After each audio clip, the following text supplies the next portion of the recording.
Sin City. Saturday night. Fight night. Any given weekend, this place is the entertainment capital of the world. When combat sports shines brightest on the Las Vegas Strip. Boxing and mixed martial arts need some new voices. And Franchise Sports Media got them for you. Join Kalani Lua and Griff and Kalani each week as they bring you news and hot takes from inside the octagon and the ring. Get your popcorn ready. It's showtime. FSM's main event starts right now. What's going on, fight fans? Thank you guys for tuning in to another edition of the main event right here on Franchise Sports Media. I'm Kalani Lua. I'm Griff and Kalani. Griff, we are back at it again. UFC Fight Week is underway. UFC 288 going down in Jersey. Aljamain Sterling, the defending UFC champion, going against Triple C, the return of a true double champion. Henry Cejudo making his long-awaited return to the octagon to challenge Aljo Funkmaster Sterling. What are your thoughts on this matchup? Oh, we got another card in 2023. It's got the way this year's been going. It's going to be another banger. There's going to be a lot of surprises. The main event, you know, it's fair to say that people are probably excited for it. It's highly anticipated just because of the return of Henry, Triple C, corny, don't know what the hell he's always talking about, Cejudo.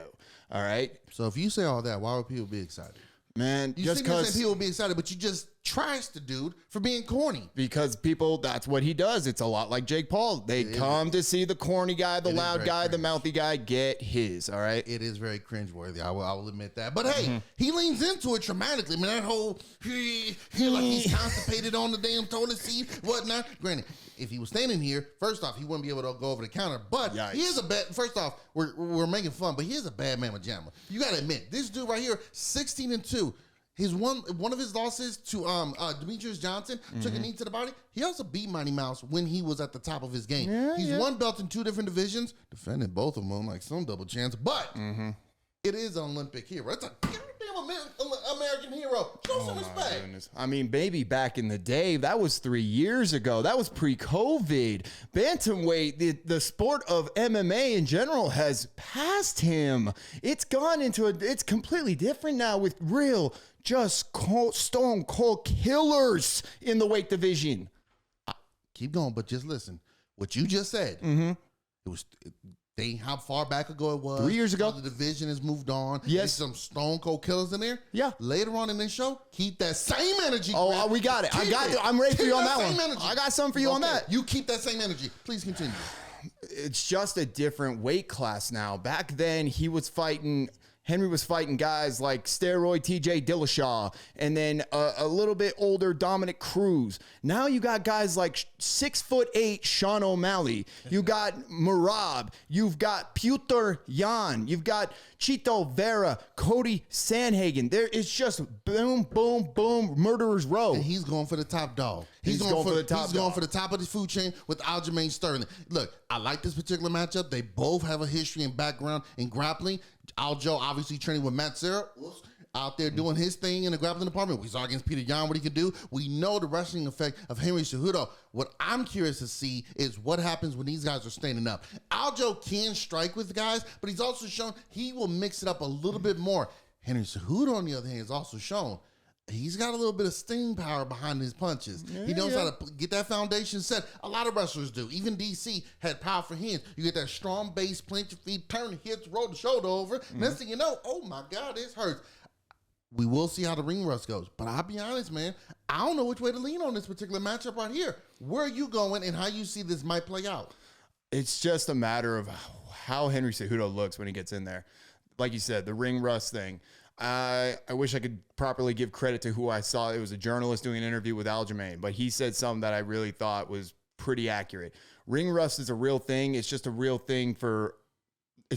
a real thing for everybody. I think certain guys can come back And after a little bit of a layoff, they can come back and still be elite, still be good fighters, still get wins. But then there's other guys who, when they're not active, when you've been out, when you've been sitting on the couch for 3 years, it's difficult to get back into that cage, and not just back into the octagon, but you're back in the octagon for a title fight. It's everything that goes into it. Everything that goes into it. The lights being bigger, you're on the poster, you're in the promos, you're the head guy at the press conferences, you're the last guy to walk out. Bruce Buffer calling your name. The lights going out when it comes on. You're being the main event. It's a lot. Look, we've seen George St. Pierre do it. We've seen we've seen Dominic Cruz come back several times off injuries. We most recently saw John Bones Jones. Come on back. He come back and do it. Some other guys aren't able to do it because they can't put the whiskey bottle. One guy 2 years layoff came back, did what he did to old Cowboy. All right, it wasn't a title fight, but he did what he did to Cowboy. Old is right, but we also saw what happened after that. So yeah, but no, you're absolutely right. Ring rust is real, but for some people it does affect them differently. Cejudo, I'll be honest, because he won Olympic gold medalist, because he's been in championship bouts before, both on the losing end the first time against Demetrius Johnson, and then 2 times winning the title in 2 different divisions, defending the titles, unlike some people. I do wonder, and here's the other thing too. I think this plays into it. How active are you during that layoff? George St. Pierre keeps himself in phenomenal shape year round. You know, Griff, some people say me and him look alike if you look from a certain angle. Me and George St. Pierre, they get us confused, but it's a facial hair. That's why I grew mine out, because I was getting confused from all the time. If you had that little French accent, I wouldn't be able to tell you apart. I don't need to be the better fighter today. I just have to, but you know what I mean. It's clean. But Henry Cejudo, we know he's training fighters. He's saying Zhang Weili, John Jones, other fighters as well. So he's been in shape. He's been active. I think that's going to help him tremendously be able to go into the fight a little bit more on ring rust doesn't affect me, because he's been active. He's been out there coaching. He's been mentally able to go out there and almost prepare himself for fights, being on the other side of the cage. I think going into this one, it'll be minor changes, but I don't think we're going to see ring rust from him be a factor. If we're going to take Henry Cejudo for his word, according to him, it was 2 years where he was focusing more on the coaching part, helping other fighters, getting them ready for their fights. And then a year from today, he said this last recent year, he was just doing nothing but training. So that's about 2 years off, 1 year back into it, not fighting, but back into training for a fight. I think if we have to give him credit, we have to. You're right. He did win 2 belts. He held them simultaneously. He defended both belts. That is somebody you have to give respect to. Absolutely. I don't mean to cut you off. No, we good. can laugh at him at some of the cringe stuff he does. Hey man, he's trying. He's like, you know what? Maybe I'm not as good at rhyming and trash talking, but I just lean into the coordinates. But when I step in that cage, well, I'm one of the best. Go ahead. He's an entertainer. He's an entertainer. That's the game. But I just want to see what he looks like now with this new crop of guys. Okay. I really do truly believe it's not just mess talking, all right? I do believe that it's a whole new crop. It's a whole new generation of guys that are in this weight division compared to when he last fought. And I think Aljamain Sterling, believe it or not, even though he's the champ and Aljamain deserves his respect as the champion of Bantamweight, he might be the lesser evil for Henry Cejudo for his return. There's guys, I'm not kidding. I really think if it was Sean O'Malley who held the belt, Henry Cejudo wouldn't have been so quick to get in there. Guys like him or Corey Sandhagen, these long, rangy guys. If you look at Sean O'Malley standing next to Henry Cejudo, the difference in their bodies, it looks like a heavyweight compared to a lightweight. But at the same time, Cejudo is short. O'Malley is tall. You are going to look that way, but guess what? Short for the division, Sean O'Malley tall for the division. Yeah, but at the same time, Henry Cejudo has shown time and time again, size doesn't matter once we get in there. I'm a wrestler by trade, so if you're that freaking tall, that just gives me more limbs to grab onto, more. I'm trying to figure out not length, obviously, but if you have longer legs, that's more of an area where I could just grab you somewhere, and we know once Henry grabs you, you're going down. Sean O'Malley's gone against wrestlers, all right? It's the same thing. Has he got in there with an Olympic gold medalist? There's differences between facing wrestlers. Yo Romero, that's not the same as fighting Luke Rockhold. That's not the same. Fighting Daniel Cormier is not the same as fighting Stipe Miocic when it comes to wrestling. Yeah, they have wrestling backgrounds. It's a different level. Ask Brock Lesnar about wrestling Kurt Angle behind the scenes, allegedly. Ask anyone that's like that. You're a national champion, but guess what? I'm an Olympic. What we said before, Griff, there's levels to this. Levels He's to never this. been there with an Olympic gold medalist. That's an American hero. Yes, but there's also, you have to admit, there's a difference between wrestling, Olympic wrestling, and MMA wrestling, all right? Olympic wrestling, you're focusing on the one practice, the one form of combat. In MMA, you're worried, you can go try and go for the wrestling, but then you're going to catch a quick knee to your goddamn jaw. You're going to catch a flying hook to your dome right when you're going for takedowns. It's completely different than in the Olympics, all right? It's a little different, buddy. Ain't nobody did it to him before. Ain't nobody did it to him. And guess what? Once I grab you, throw it out the window. Because I've been to the mountaintop 2 times in the octagon. So it's not like this is my first rodeo. But nonetheless, if he ever fights Sean O'Malley again, we'll see. We'll see. The new crop. Yes. And who's the leader of the new crop? Aljamain Sterling, who for some reason, and really for me, I feel like it dates back to his incident with Peter Yan the first time when people thought he faked the knee, getting kneed in the face on the ground as a fake injury, which it wasn't. No. Then he showed in the rematch that, yes, I am the better fighter than him. He showed against TJ Dillashaw, I am legit as a champion. This, to me, is one of those matchups where Aljamain, despite being the defending champion, he gets a victory here. Now he can start getting the proper respect. Because I honestly don't feel he gets enough respect or credit as the champion of the division. It's almost like, okay, you got the belt, but we don't look at you as the guy. Victory here over Henry Cejudo, a former champion of that division, I think does it for him. I agree. But I mean, at the same time, it's maybe due to the fact that look at his record as champion. Aljamain had the incident with Petr Yan, all right, with the knee. We all know the infamous knee that kind of took down the great Petr Yan, and then he comes back and he defends against Petr Yan in the second fight, which he proved a lot of the doubters wrong, but he still had a little bit of hate. But I think it's also, I mean, look at who his only other fight was. It was TJ Dillashaw, an old TJ Dillashaw. Now he's facing an old Henry Cejudo. It's like, the man needs to get his respect. He's not going to get it by just sending these guys off to the farm in the sky. All right, he's not doing it by ending these old fighters' careers. He needs to get in there with guys like Petr Yan is his most respectful. You got, I mean, he will never fight Merab because they're partners and they're friends. So they've said they'll never fight each other for the title. Mm-hmm. So how about a Chito Vera? I mean, there's so many, Merab, Chito Vera, Cody Sandhagen. Again, we go back to the Sugar Show. There's a lot of different options, and I just don't like for Aljamain that it's just been TJ and now Henry. It's like, who's next after Henry? Is it going to be Dominic Cruz? Is it just Aljamain's entire run as champion is just sending off these old guys to retirement?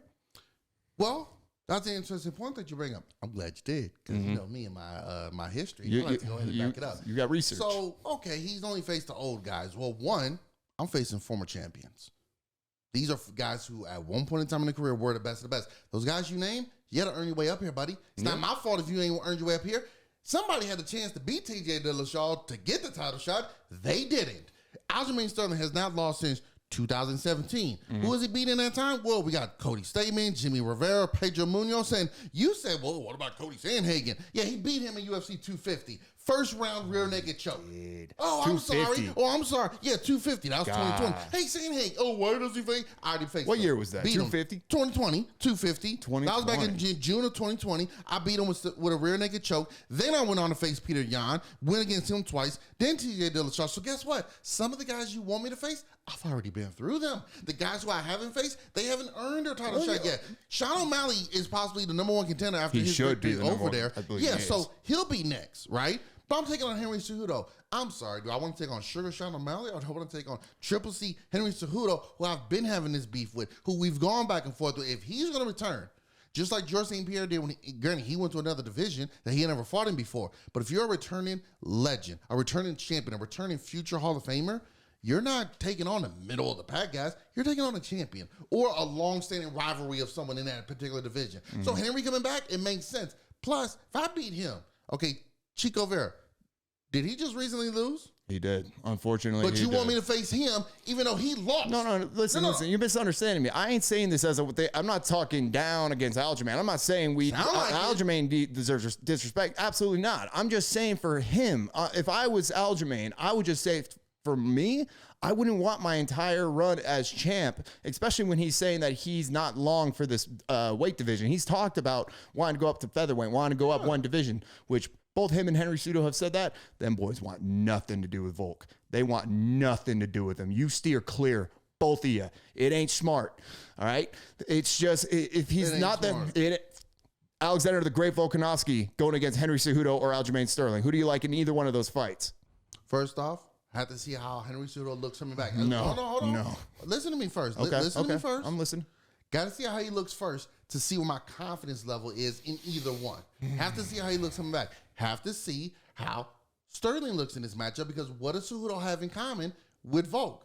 Kind of the same build, a little bit of the same style of fighting, a little bit more towards the grappling for Henry, but their fighting styles are very similar. How does Aljamain adjust and adapt to that? If he looks good in that, I'm not saying I'm going to take him in a minus 1,200 over Volk, but then I feel more confident saying, you know what? Maybe how Volk fights won't bother him so much. I'll also say this.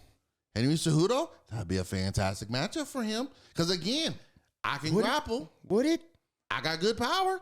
Why wouldn't it be? There's a time that man could make 125, and he's going to face Volkanovski, who once was playing rugby at 250. And guess what? And now I can make that. Manny Pacquiao won boxing titles in 8 different divisions. Where does where I started and where I'm at now have to do with anything? Listen, we could go on a whole spiel about Volk and these guys, and that's definitely going to be a topic for a later show. What I'm saying is, after this fight, because we'll give our predictions here in a minute, but the way I think this fight's going to go, I think Aljamain, I would like before he leaves the division, because he's admitted the weight cut is just too much. It's a lot. It's a lot for him. I would like before he leaves the division to get at least one fight with a fighter who's actually been active, who hasn't had this layoff, who hasn't been just getting off a suspension for steroids. I want to see him get a real, true victory, so cement that legacy at bantamweight. Then he can go up and get his ass kicked by the great one. Well, Sugar Sean O'Malley probably and most likely will be the next guy for that if he gets past Henry Cejudo. Other than that, I beat everyone's ass that came up here that earned their title shot, so you can't knock me for that. But yes, I think after this, if Aljo wins, he fights Sugar Sean O'Malley. From there, he moves on up. I definitely love to see Aljamain Sterling against Max Holloway, Yair Rodriguez, Alexander Volkanovski, Henry Cejudo. I would love to see against some of those same guys, maybe even a Josh Emmett. Again, I don't know how long he'll want to fight up there, but I definitely would love to see those matchups. Look, depending on how Henry Cejudo looks at 145, when and if he does move up there, I wouldn't mind seeing him trying his luck at 155, taking on Islam Makhachev. Because Islam Makhachev taking on Volk, he didn't look like so much the bigger guy in the cage. Maybe in the stare downs and the weigh-ins, that doesn't matter. He didn't look like he was too big and strong for Volk. So I would love to see where Henry Cejudo, who cuts down to 135, how it all looks then. It all goes in this particular matchup here. But I tell you what, man, I feel like because Aljamain doesn't get the respect, he's going to come in here with a little extra chip on his shoulder. Always feeling like no matter what I do, oh, he fought someone who's old. Oh, he fought this. First off, I fought one of the scariest dudes in the entire division in Peter Yan twice, and I damn near beat him in both fights. You did. Then I take on TJ Dillashaw, a returning champion. Okay, he did. I didn't know what he did, but he's the bigger name. And the other guys were either injured, already booked, or had just recently lost. Now, after I face Henry Cejudo, if I'm victorious, Aljamain Sterling, I go on to fight Sugar Sean O'Malley. Last time at 135. Then I move up to 145. Whoever is the champion then, because we do got an international fight week. Volk versus Rodriguez to unite the titles. Most likely be Volk, but we'll see. We'll talk about that later. That's going to be a lot of fun. Yep. But I'm taking Aljamain Sterling in this one. I like Aljo. Always been a fan of his. Nothing against Henry Cejudo's cringeness. If I'm just talking about the fighter, he's one of the best of all time. But I do like Aljamain Sterling in this particular matchup. Do you mind sharing what round and how he gets it done? I think this maybe goes into the 4th round submission. 4th round submission? 4th round submission. Aljamain Sterling, book it. I love it. All right, well, I'm just gonna go ahead and piggyback on you on that one, brother. Aljamain has he's just been the more active fighter. He has not taken a long layoff. His longest layoff was just recovering from getting kneed in the orbital bone. All right, so I'm just gonna say Aljamain Sterling gets it done, gets the back, submits Henry Cejudo. Second round. In the co-main event, Belal Muhammad versus Gilbert Burns. Gilbert turned around very quickly after his dominating performance over Jorge Masvidal. Winner of this surely is going to get a title shot. Who do you like in Muhammad versus Burns? I'm not going to go too long-winded with it, but I'm just going to give the flowers when they are due, all right? Gilbert Burns is him, all right? Timothy Charlemagne, all right? Timothy Jones. The man is showing some people in the division who just like to go ahead and hop the line and just say, I'm a backup fighter, so I get the next shot. He's showing what you can do as a fighter when you really want it, when you're really hungry, when you really want that title shot. He's doing exactly what he needs to do. 3 fights, 3 main card fights in the first 5 months of 2023. Good Lord, Gilbert. Beast of a man. Beast. All right? I'm going to say when this one, Belal Muhammad's no joke. No joke at all. All right, he needs to take this one seriously. I would argue this one's probably going to be harder than when he fought Hamzat. I'm going to say with this one, I'm just going to go with my heart. I hope we see Gilbert Burns get the victory via, I'm going to say 3rd round TKO. I'm going to go with Gilbert Burns as well. Belal Muhammad's been on a good streak, but sometimes, and this isn't a knock on him, you got to fight who you got to fight. I just wonder, like we talked about before, with levels to it, are the quality of guys he's fighting at the same level of someone like Gilbert Burns? Gilbert may not have won the title the one time he got a shot against Kamaru Usman. At that time, who did? But he's also shown against every other guy in the division that he has faced, like you said, I'm that dude. Like, I may have lost, but I'm that dude. I could beat and face most of these guys here. Belal Muhammad is a very good fighter, very technically sound, on a terrific winning streak.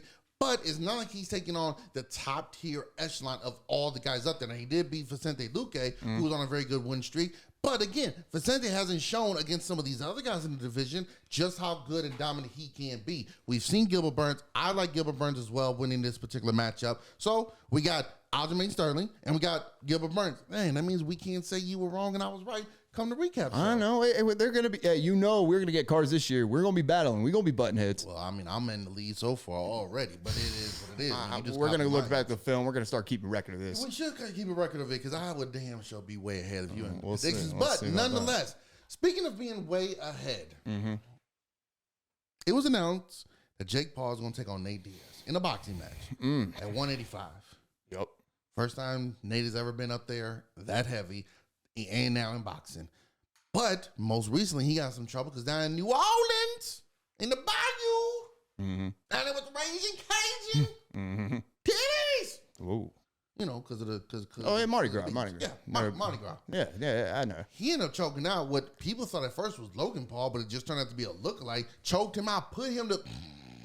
Night. He went Betty bye, boy. He went all the way, boom, bing, bong, choked him out, and... Now he's facing criminal charges. So now the matchup might be in some jeopardy. KSI, who is another YouTuber, I'm not sure what he does on there. I'm too old to know. Hey. I know KSI, but too old to know exactly But what at the he same time, kudos to them for all the success that they've had. He did take a major table bump from Seth Rollins at WrestleMania, so shout out to him. But he's the backup. Very quickly, we'll talk more about it in the thing, but just your initial thoughts of this particular matchup before we dive into what else just recently happened. It's stupid, man. It's stupid. I mean, this is what the UFC community, we lost Nate Diaz from the organization because of this fight, because Nate wanted to get his payday, and he finally got it with Jake Paul. Good on Jake Paul that he went straight to this fight instead of arguing for a rematch with Tommy Fury.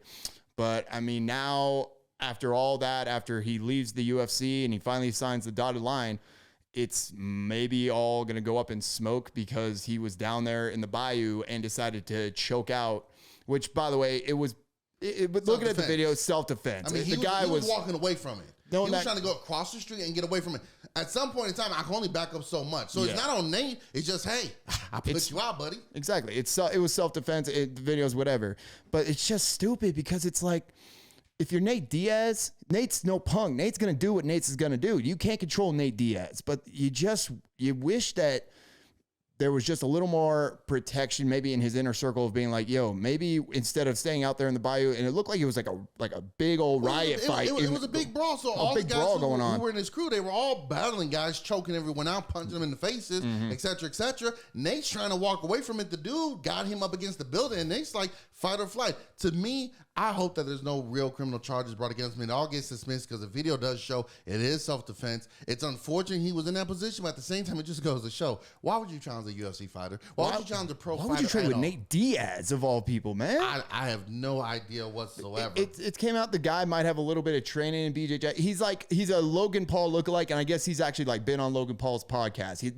They're actually familiar with each other, friendly. So, but then you have to look at it. when you're dealing with this universe, and I think that's what Nate's starting to realize when he left the UFC, and now he's getting into business with guys like Jake Paul and in that whole entire YouTube universe. All right, guys are just doing the most for as many clicks as they can get. They don't care if they're going to end up in the hospital, cracked head, whatever. They're going to do it just for the shock value. They want to poke you. There's going to be everyone wanting to poke the bear. That is Nate Diaz, and Nate. I think he just needed to. I hope he realizes that and realizes, okay, if I want to get this payday, I got to make it to fight day. I got to make it in there with Jake. So I'm going to do absolutely no public appearances. I'm not going to go to whatever events going on. You got to live and enjoy life, man. That's unpredictable. Think about this. How many times has Nate Diaz been at an event and nothing happened? It's an unfortunate situation. No, he's been to boxing matches where nothing happened. He's been to MMA. Now, he's definitely been at some MMA fights where him and his crew got into with other guys, but he's been to several other main event matches where nothing has ever happened. You got to live and enjoy your life as well. You can't just live in a bubble and not go anywhere. Granted, you could say be a little bit smarter, but at the same time, if it's self-defense, how much smarter do I need to be? You want me to run away? I don't. Because he did go across the street and try to back away. He even had a guy in front of him. So at some point in time, where's the responsibility to the other person? You are not on this level, kid. You want the clicks, you want the views? Let me help out a little bit. Let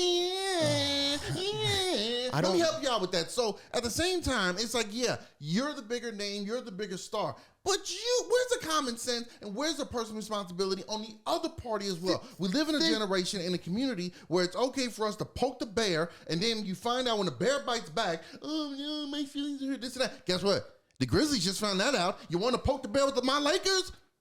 Bear here now. You want a bear? Bear here now. Now you're home, sitting there crying, not wanting to talk to the media. So guess what? It's also on you as an individual. Know your levels. That's their business. Pick your battles. That's their business. They don't care. It's all about the clicks. It's all about how I get your money. For all of it. You have to. Nate has to hold a little bit of blame. A little bit. Not at all, bro. It was self-defense. He walked across the street. Yes. He tried to get away from it. Like, no, I'm not trying to get involved in any of that. Hey, my man, stay in front of me. Hey, keep your distance. What do we always say? You enter my personal space, that's your ass. You enter my personal space where I could reach out and touch you, because I don't know what you're trying to do. What if you had a knife on you? You don't know. What if you had a gun on you? We're down in New Orleans. They love to wear that. You know? What if you try to come up and you and your two boys try to grab me? Now you injure me and mess me up. Oh, no, nobody. I take these self-defense classes all my life, and I'm a fighter because guess what? At the end of the day, I will defend myself. You cross a certain line, that's your ass. When a paycheck as big as what Nate's about to get with fighting Jake Paul, there has to be a level of understanding of, I'm getting into this business. This guy runs with this crew, these type of people. They want to shock the world. So what is the best thing they can do? Go at one of the most infamous names in MMA. And Nate knows that. Nate knows that he's one of the biggest names to ever touch an octagon mat. All right. He needs to understand that if he wants to make it to the payday, which we just lost him from the UFC for, we lost future fights with him and other great guys in the UFC for. Stay indoors, stay home for just a couple weeks. Just don't do anything to mess it up. August. Do what you got to do, man. You're Nate Diaz. LeBron James doesn't go to the movie theater on the weekend with his kids because he's LeBron James. He can't. Yes, he does. Yes, he does. LeBron has literally come out and said, I can't go to certain public events. I can't go to public outings. And yeah, we see videos of him but we see him at concerts. When Kendrick Lamar's got a concert, security's around him. He's not getting harassed. But here's the thing. There's enough security there to keep it from happening. But we've never seen LeBron in a brawl situation. We've never seen that. This right here is not one of those, oh, my security just let me down. They were literally fighting guys across the street. So at the same time, it was one of those rare situations where I had people around me. They got involved, and now I'm over here isolated alone. It's just like in the movies where you take out my personal bodyguards. Now, as a lone boss, I got to be the one to fight and show you guys why I'm the boss. Yes, he does deserve some responsibility, but again, the responsibility also falls on the other party. Let me ask you this. Let's say he's friends with this and that. So you know your boy is about to get into this big fight with this dude. Why are you going to jeopardize it by jumping in and trying to fight this dude? I don't think they're that close. I think they're friendly. You just said, yeah, they're friendly, but not friends. What's about to happen. You know these guys. It's already been announced. You're in that world. You know what's about to happen. You know that you're going to end up on the show, even if you just have a confrontation with them and you just spit back words with each other. So why would you even try to instigate it further to make it go to that particular point in time? You are trying to push it so that you yourself as an individual can be more popular, more famous. But if you know your boy is about to get into a big payday with this guy, why would you jeopardize that? Unless you were told to go there and do that, why would you jeopardize it? You know why? Because you're a selfish individual. You want to go out there. You know damn well you want to sue this guy to try to get as much money as you can. That's what we live in. Broke you want behavior. more clicks to your own personal website, to your page.